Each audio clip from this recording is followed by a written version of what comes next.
Para efectos del registro vamos a hablar entonces de la acción de tutela. La acción de tutela es conocida, venga, yo en 5 minutos lo hago. Es conocida como acción de amparo, como acción constitucional individual en el derecho comparado. En el derecho constitucional interamericano la conocemos como acción de amparo.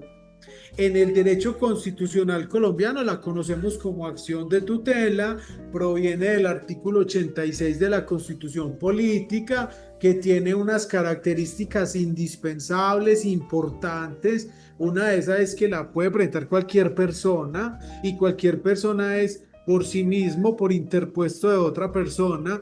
Ahí es donde entra la figura de la agencia oficiosa, se presenta ante los jueces, lo que le da la particularidad de un carácter jurisdiccional, es decir, que la actividad de protección de los derechos es una actividad constitucional y convencionalmente de estirpe jurisdiccional. Es decir, le compete a los jueces, que se presenta en cualquier momento, que el procedimiento es preferente y sumario. Sumario porque el fallo es de inmediato cumplimiento, que protege derechos constitucionales, derechos fundamentales, cuando son amenazados por la acción o por la omisión de una autoridad pública. Ojo, no siempre cuando son vulnerados solo por ellas, también procede cuando un particular es quien está causando la vulneración de esos derechos humanos fundamentales constitucionales. Que la acción de tutela pues nos la trajeron los constituyentes del 91 a través del 86, pero viene desde el Pacto de San José de Costa Rica en el artículo 25, donde se conoce ese pacto como la Convención Americana de Derechos Humanos, que es nuestra carta política constitucional de carácter regional, ¿sí? Esa carta política me está diciendo a mí que todos los ciudadanos que hagan parte de la Organización de Estados Americanos, todas las personas, tienen derecho a un recurso ágil, sencillo, eficaz, que conlleve a la protección de los derechos humanos fundamentales. Y que ese artículo 25 del Pacto de San José de Costa Rica ingresa a nuestro sistema jurídico a través del artículo 93 de la Constitución.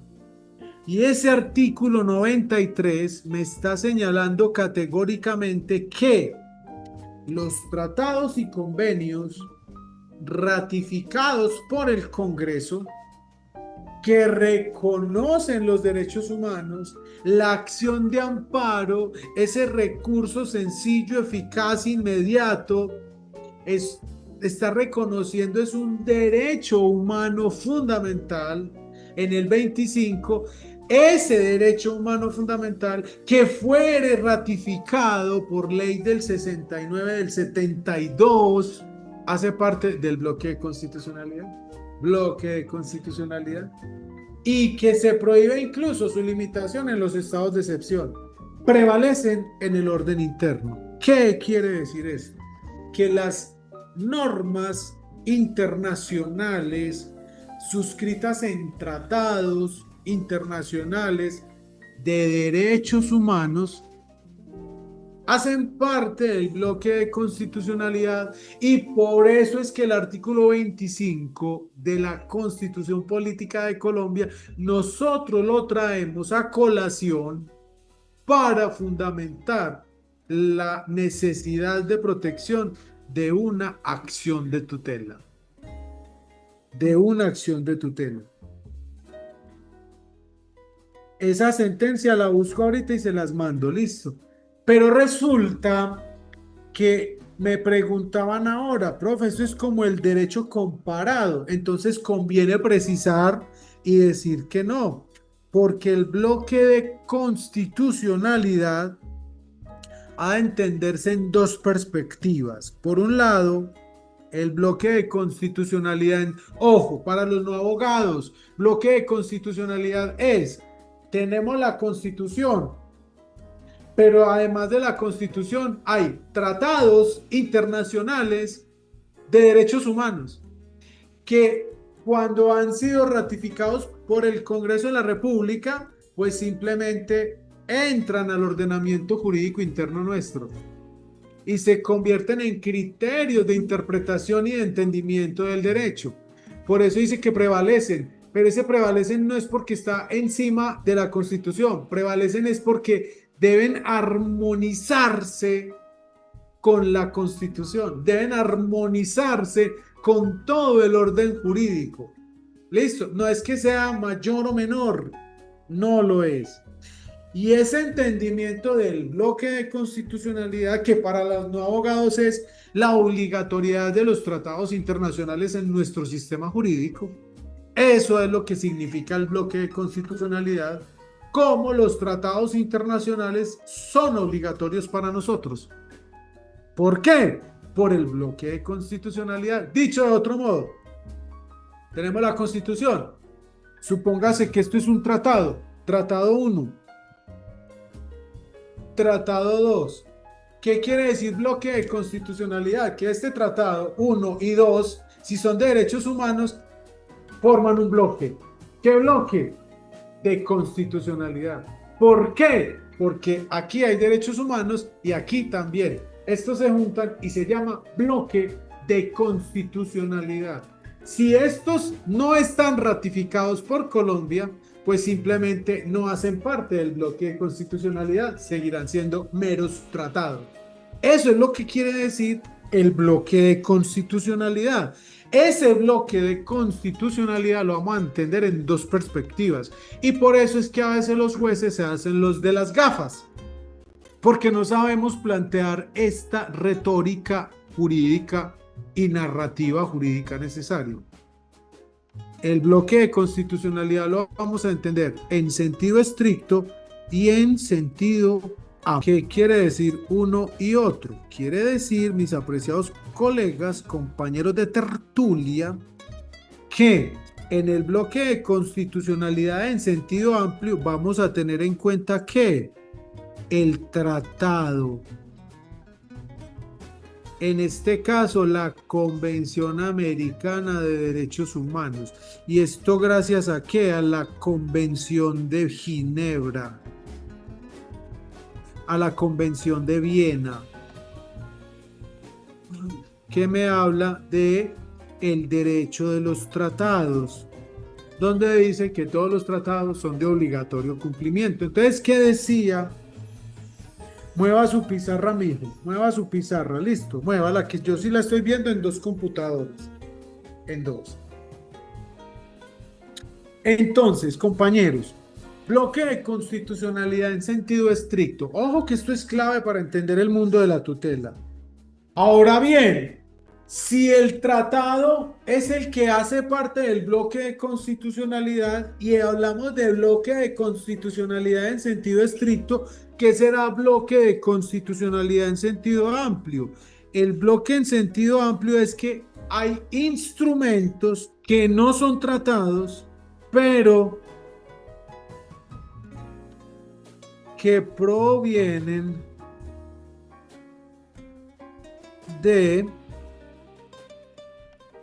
las decisiones de los tribunales de justicia creados en esos tratados. Listo. Ahora, ¿cuáles tribunales de justicia? Conocemos varios. Tenemos entonces la Corte Interamericana de Derechos Humanos, tenemos la Corte Internacional de Justicia, tenemos la Corte Penal Internacional, tenemos el Tribunal Europeo y estas cortes emiten sentencias y estas sentencias son estas decisiones judiciales y estas sentencias se vuelven vinculantes, se vuelven obligatorias para los estados condenados. Entonces nosotros tenemos una sentencia del 2020 donde es condenado el Estado colombiano en el caso de Gustavo Petro a reformar todo el sistema disciplinario. Esa decisión, que es proferida por un tribunal internacional, se convierte en derecho constitucional gracias al bloque de constitucionalidad en sentido amplio, porque en sentido estricto es el tratado. Ojo, obligatorias para los estados condenados y se vuelven criterio de interpretación para los demás estados.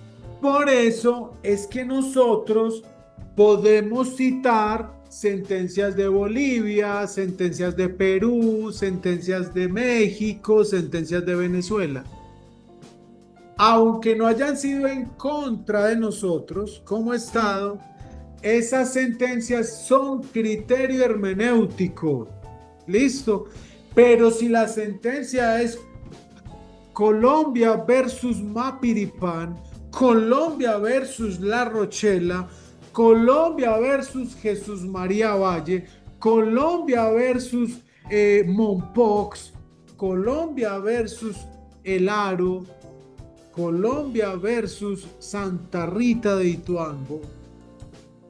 Esas sentencias hacen parte vinculante de nuestro sistema jurídico. Esas sentencias son bloque de constitucionalidad en sentido amplio. El tratado es bloque de constitucionalidad en sentido estricto. Ah, bueno, y en febrero de 2023 la sentencia de la Unión Patriótica también. Esa sentencia se vuelve vinculante para nosotros por virtud del bloque de constitucionalidad. Profe, pero es que en el 93 no habla de bloque de sentencias, habla de tratados. Sí, es que el artículo 93 fue pensado en perspectiva de bloque de constitucionalidad en sentido estricto, pero cuando empezamos a crear estos órganos internacionales, dijimos, pues, entonces, ¿para qué sus decisiones? Si no van a ser vinculantes, si no van a tener fuerza normativa. Ah, entonces démosle valor normativo al interior de los estados, por lo menos en los estados donde son condenados. Ah, bueno, esa sentencia se vuelve vinculante para ese estado y esa sentencia se convierte en bloque de constitucionalidad. Esto es que interpretación del nuevo derecho, aplicación del nuevo derecho a los problemas que surgen en la sociedad. Entonces tengamos en cuenta eso. Preguntas, ¿qué es la doctrina entonces? La doctrina son todos aquellos instrumentos jurídicos respecto de los cuales mucha gente opina con profundidad jurídica, pero que no está opinando jurídicamente ni en una sentencia y mucho menos está señalando unos comportamientos conductuales como lo hace la ley o el decreto o la misma Constitución. La doctrina son, por ejemplo, lo que encontramos en los libros. La doctrina es lo que encontramos en los libros. ¿Listo? Lo que opinan los autores respecto del pensamiento jurídico y el alcance que tienen en nuestro sistema legal. Continuemos pues. Claro esto de en qué consiste el bloque de constitucionalidad y por qué podemos traer el artículo 25 de la Convención Americana de Derechos Humanos a nuestras tutelas. Claro el por qué. Listo. Sigamos pues, que el tiempo... Jonathan, Las tutelas se presentan en horario hábil de lunes a viernes, lastimosamente, lastimosamente. Listo, lastimosamente. Quisiera uno que no, pero toca así. Listo, es contrario, sí. Son falencias del sistema, son falencias. Pero, por ejemplo, Jonathan, usted puede presentar una tutela un sábado. El problema es que tutelas en línea no se las recibe. El problema es, por ejemplo, usted puede presentar tutelas en diciembre, que están en vacaciones los de la rama judicial. Los jueces de tutela no salen a vacaciones. Listo. Los jueces de tutela no salen a vacaciones. Ahora bien, ¿por qué el fin de semana no se podrá? Pues porque tenemos viernes y excepcionalmente el martes. El martes se presenta una tutela el lunes. Si muchas veces, hombre, yo he presentado tutela los viernes y la resuelven, recepción de tutela en línea, correcto. Y las resuelven para el martes o miércoles. Listo. Son desajustes institucionales que no desdicen de la institución propiamente dicha que estamos trabajando. Listo. Entonces, todos los días son hábiles. Entonces, ¿cuál es el objeto de la acción de tutela? La acción de tutela tiene un objeto. La acción de tutela tiene un objeto. La acción de tutela tiene como objeto proteger derechos fundamentales. ¿Cuáles derechos? ¿Cuáles? Los contenidos en la Constitución y los tratados internacionales. ¿Cuáles tratados? Los que reconocen derechos fundamentales. Listo. Los que reconocen derechos fundamentales. Muy bien. No, ustedes están sobrados. Ni para qué seguir. Listo. Ahora bien, desde el punto de vista de la naturaleza, entonces es una acción jurisdiccional. Es una acción jurisdiccional que incluso tiene unos requisitos de procedencia. Y esa procedencia está relacionada es con la vulneración de estos derechos fundamentales. Y esos derechos fundamentales son constitucionales. Si no está acreditada la vulneración, si te niegan una tutela, no te puedes pegar de una sentencia hecho la Corte de Bolivia o de Perú. ¿Por qué? Porque esa sentencia de Bolivia o de Perú, esa sentencia para nosotros es un criterio de interpretación no vinculante. Te vas a fijar es en la sentencia donde han condenado a Colombia y esa sí es vinculante. Listo, esa sí es vinculante, mi apreciado y querido John Cadavid. Listo. ¿Cómo acredito yo la vulneración? Voy a contar un caso particular, muy personal, que me sacó hasta la piedra. ¿Cómo les parece que un día cualquiera me dice mi mamá, mi hijo, es que me está doliendo mucho una muela? Yo, madre, no pida cita en la EPS, váyase para donde un odontólogo particular. Lo cierto del caso es que averiguó en una clínica odontológica, no les voy a decir el nombre porque no me interesa, pues me tienen volando en el pelo. Y preciso, sí señora, claro, vea, tiene que hacerse esto, esto y esto. La primera necesita 200, la segunda necesita a los 7 días 200 y fueron 4 necesitas 200. Ay, ella feliz porque tan bueno dijo que me están arreglando ese problema que tenía en la muela. La quinta vez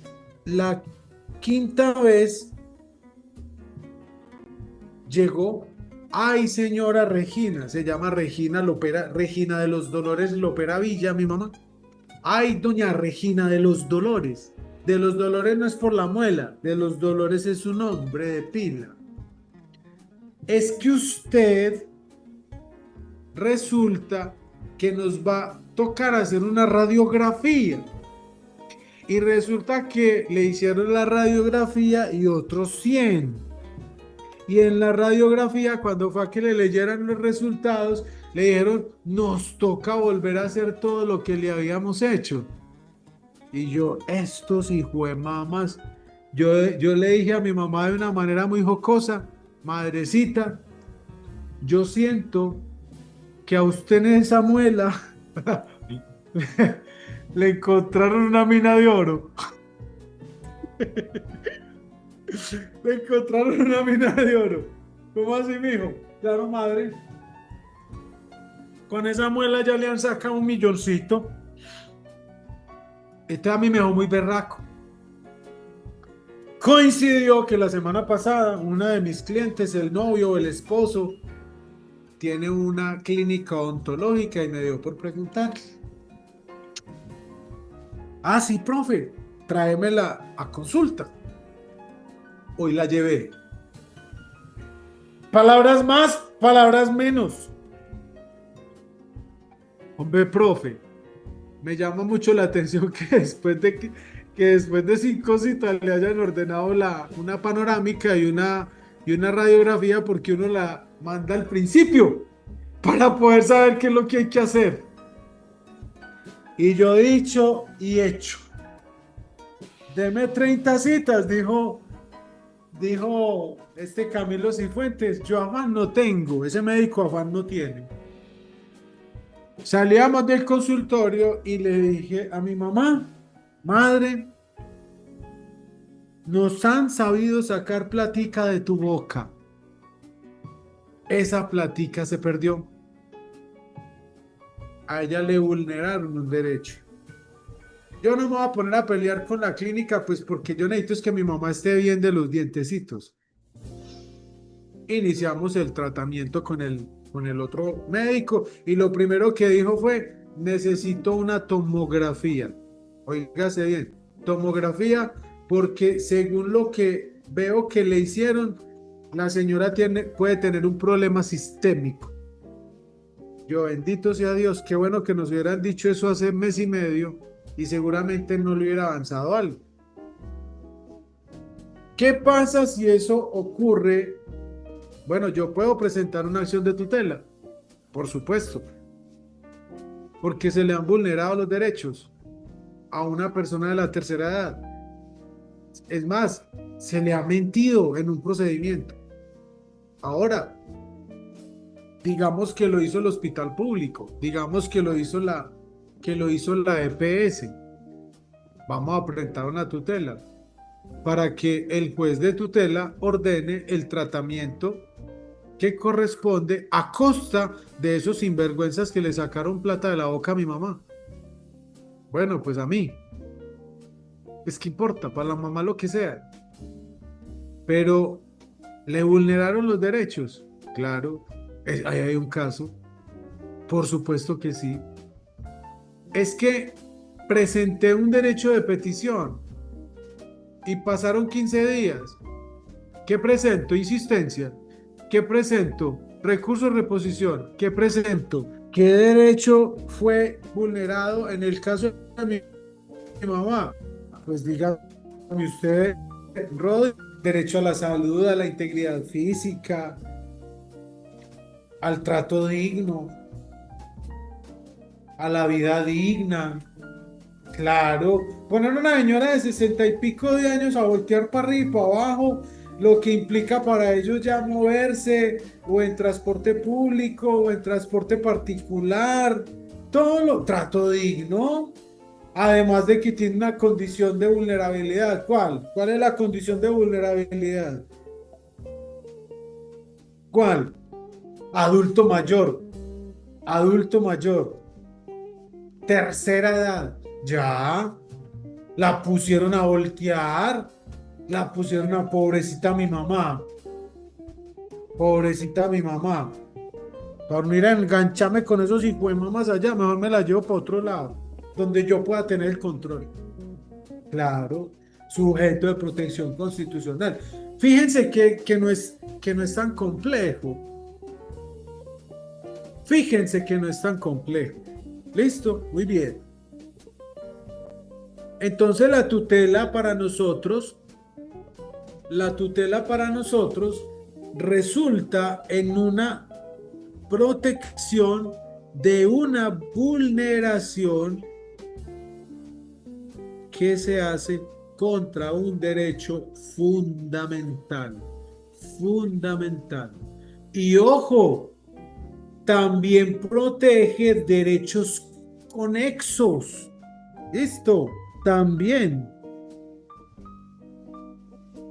derechos fundamentales conexos. ¿Qué quiere decir esto de derechos fundamentales conexos? Conexos. Entonces, la tutela está encaminada, muchachos. La tutela como objeto está encaminada a garantizar o está orientada a que se garanticen los principios de inmediatez, de informalidad, de gratuidad y de celeridad. Es decir, puede ser presentada directamente por su titular o puede ser mediante apoderado. ¿Listo? Eso quiere decir, ahora bien, la tutela como mecanismo es importante para nosotros determinar quién está legitimado. ¿Quién está legitimado? Todas las personas. Y esa vulneración, esa legitimación que la da, esa legitimación está precedida por una vulneración. Aquí nos acaban de plantear un ejemplo. Mi niña tiene una cirugía muy grave, tiene un problema muy grave en el corazón y le dieron la cita para dentro de 3 meses. Pues yo presento una tutela para que la adelanten, inmediata. ¿Eso es qué? Una vulneración. ¿Y qué legitima la presentación de esa tutela? Que sea vulnerable. Que la persona sea vulnerable o que la persona esté ostentando una vulneración a un derecho fundamental que está garantizándole a esta niña el derecho a acceder a esa cita de manera inmediata. Su calidad de vulnerabilidad o que le están vulnerando un derecho. La vulneración. ¿Por qué? ¿Por qué? Pues por una razón simple. El hecho de que yo sea una persona vulnerable no quiere decir que siempre puedo pedir una tutela. Porque hay personas que son vulnerables, pero que no les vulneran los derechos. Los niños, los viejitos. Pero a esta niña que es una adolescente que está en una condición de vulnerabilidad, además, protección especial constitucional, no le están negando un derecho a una atención médica, no, le están negando la atención pronta y eficaz médica. Ojo, entonces hay que saberlo pedir. No le vamos a pedir al juez no le vamos a decir al juez que le están negando una atención. Le vamos a decir al juez que la manera en que le están prestando el servicio de salud está poniendo en riesgo la materialización de sus derechos, la vulneración, porque la cirugía o el procedimiento lo necesitamos ya. La valoración la necesitamos ya, porque tarde puede ser peor. En virtud de eso es que vamos nosotros a pedir por esta muchachita. ¿Listo? ¿Quiénes entonces pueden interponer? Todas aquellas personas que tengan una vulneración y lo hacen a través de su apoderado. ¿Quiénes? Entonces estas personas son legitimadas por activa, pero hay una legitimación por pasiva. ¿Y por pasiva quién es? El demandado o accionado. Es decir, la autoridad administrativa o la autoridad o la persona que está generando las condiciones de vulnerabilidad. Listo. Las condiciones de vulnerabilidad. Esa persona podrá demandar. Esa persona deberá defenderse en el caso de la autoridad accionada. Listo. Ojo pues. Entonces Alicia pregunta, ¿a qué se refiere la inmediatez? A que se requiere una intervención pronta porque ningún otro recurso judicial podría lograr ese propósito.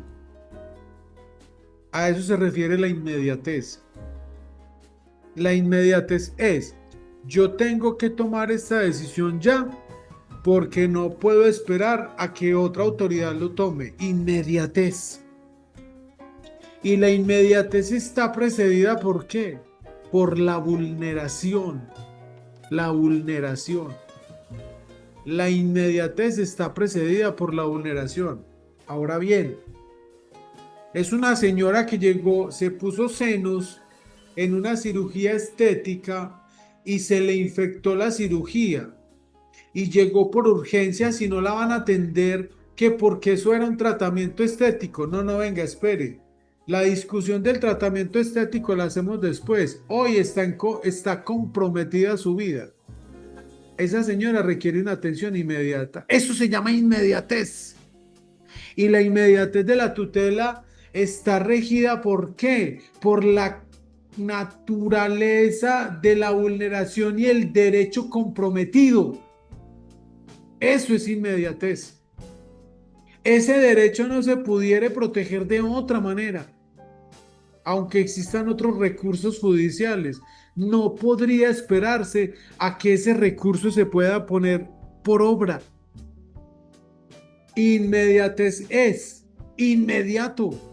Inmediatez es, venga, y entonces yo debo esperar una demanda de 5 años. No, no, no, no. Usted presente una tutela porque la tutela tiene un procedimiento inmediato, eficaz, sencillo, dice la Convención Americana de Derechos Humanos. Esto es a lo que se refiere la inmediatez. Vamos a mirar qué es una persona vulnerable. Una persona vulnerable es aquella que por sus condiciones personales hace que la protección y garantía de sus derechos sea más débil. Los discapacitados, los niños, los viejitos, las víctimas. Eso hace que esas personas sean vulnerables. Entonces, el gerente de mi empresa es una víctima del conflicto, desplazado por el conflicto. Esa persona es una persona vulnerable, ¿cierto? ¿Por qué? Porque es víctima. Pregunta, ¿esa persona hoy tiene pleno goce de sus derechos? Esa persona podrá presentar una tutela solo en la medida en que acredite que está ostentando una vulneración a sus derechos. No se presenta la tutela porque sea una persona vulnerable. Se presenta una tutela porque se le están vulnerando los derechos. En la tutela yo diré que además de que se le están vulnerando los derechos, esa persona tiene una condición de vulnerabilidad. ¿Cuál? Que es víctima acreditada. Una cosa es tener una condición de vulnerabilidad que atiende a unas consideraciones personales del individuo y otra cosa es la vulneración a un derecho humano fundamental. Las condiciones de vulnerabilidad no comprometen la vigencia del derecho. La vulneración del derecho sí compromete esa vigencia. ¿Me hago entender, Geraldine? Por activa, Zully es quien presenta la demanda, la víctima, la persona que está ostentando la vulneración. Hay inmediatez de parte de la autoridad administrativa, pero también del accionante, pues a veces dicen que si la vulneración pasa hace más de 6 meses, entonces ya no aplica la tutela. La inmediatez es para la justicia, la acción de protección y para... Es que, ojo, ¿qué dijo la Corte Constitucional? Venga, inmediatez también es para presentar la demanda. No me venga a decir que esto es una acción de tutela cuando han pasado 7, 8 meses. ¿Qué dijo la Corte? Venga, démosle un plazo mínimo a la tutela, un plazo máximo de inmediatez. Démosle 6 meses. Listo.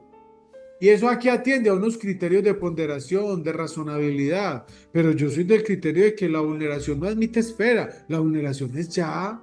Vamos ya a presentar la demanda.